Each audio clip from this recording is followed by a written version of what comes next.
After the excessive heat of stage 1 of the Santos Tour Down Under, the second stage between Stirling and Paracombe, a ride of 148 kilometres, it was 20 degrees cooler, and there were no complaints from the riders as they faced the start from Stirling with 5 circuits of the town before going off towards Paracombe. Yes, 132 riders. In fact, Johan Le Bon crashed out of the Santos Tour Down Under yesterday, the only rider not to finish.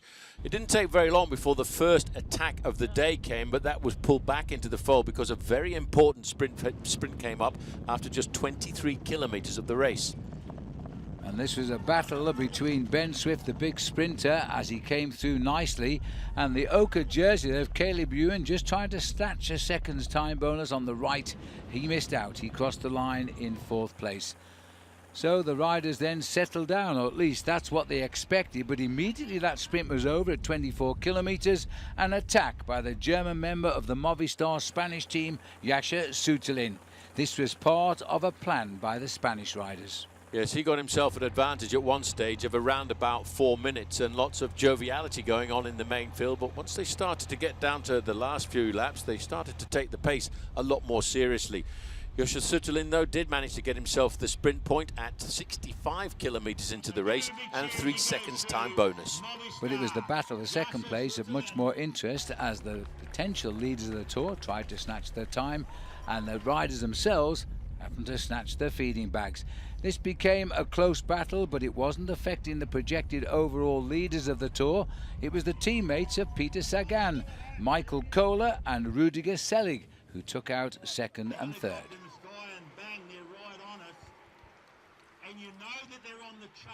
Back out on the course again now, and Sütterlin was riding extremely well and looking good.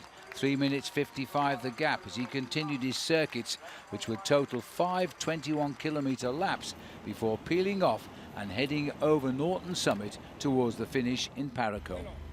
But then the teams who want to win this bike race overall started to take the chase very seriously, powered by Orica-Scott and, of course, Team Sky.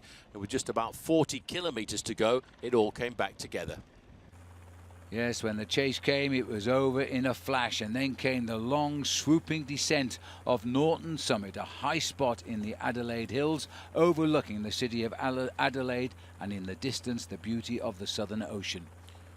One rider, one of the pre-race favourites, Rowan Dennis, stopping at the side of the road for a rear wheel change, but he was not the only rider having problems. Sergio Henao of Team Sky was well off the back of the pack at this point.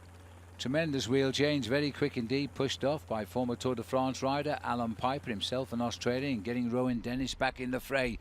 But there were other problems which had happened on the descent of Norton Summit, catching out the man who finished 3rd in this race overall last year, Sergio Henao. They were now trying to rejoin a fast depleting peloton.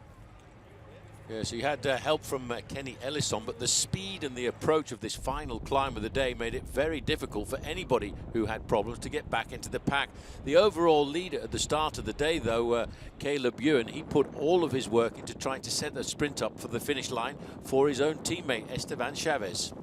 The dam on top of the gorge climb, and Caleb Ewan had done his best for his team, now sacrificed his race lead.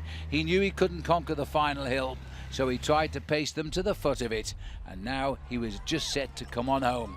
The first onto the climb itself of just over 3.5 kilometres was the world champion Peter Sagan. But a little bit too enthusiastic there. He soon dropped out of the limelight as Tasmanian Richie Porte spread the field across the mountain, 1 kilometre to go. Yes, the only rider just holding on to his back wheel for a while was the Spanish rider Gorka Izagirre. But Richie Porte this time had decided he wanted to put a lot of time between himself and everybody else. Izagirre mixing here with the Colombian on the right, Esteban Chaves. The two locked on, but they had no answer to the acceleration of Richie Porte. Porte has 3 times finished overall 2nd in this race as he tried now to crack this one. He's got the lead. We're on stage 2. There are now 4 more days to come, but Richie Porte knew he had to do well on this day. So Porte gritting his teeth, coming home with measurable time gaps here. This was an incredible show of defiance. In the race for 2nd place, it was Izagirre who took it for Spain, and over the line in 3rd place, Chaves. And well, the former race leader Caleb Ewan was just glad to come home. Well, Richie, that I think was a performance with complete confidence on the slopes of that climb. Yeah, I mean, I had nightmares of 2 years ago where, you know, we played cat and mouse there and it didn't work. But, you know, the boys, the BMC Racing Team boys this morning, they're just incredible. They looked after me the whole day and, you know, it's nice to win on the Paracombe. It's good to get a win this season and, yeah, now we try and defend this jersey. A serious option on the overall victory with that ride today. I mean, let's hope so, but you know, there's some stressful days coming up, so we won't be counting chickens till they hatch, sort of thing. A wise man indeed, Richie Porte, who is being groomed by his BMC team to try and win the Tour de France in July, is off to a great start. Still 4 days to go, but he has a lead now over the nearest contender of 20 seconds. It might be enough, but in 4 days we'll know. The Ochre jersey for him, he'll try and defend it now. When Rowan Dennis took it here 2 years ago, he did defend it to the end. Can Porte do the same?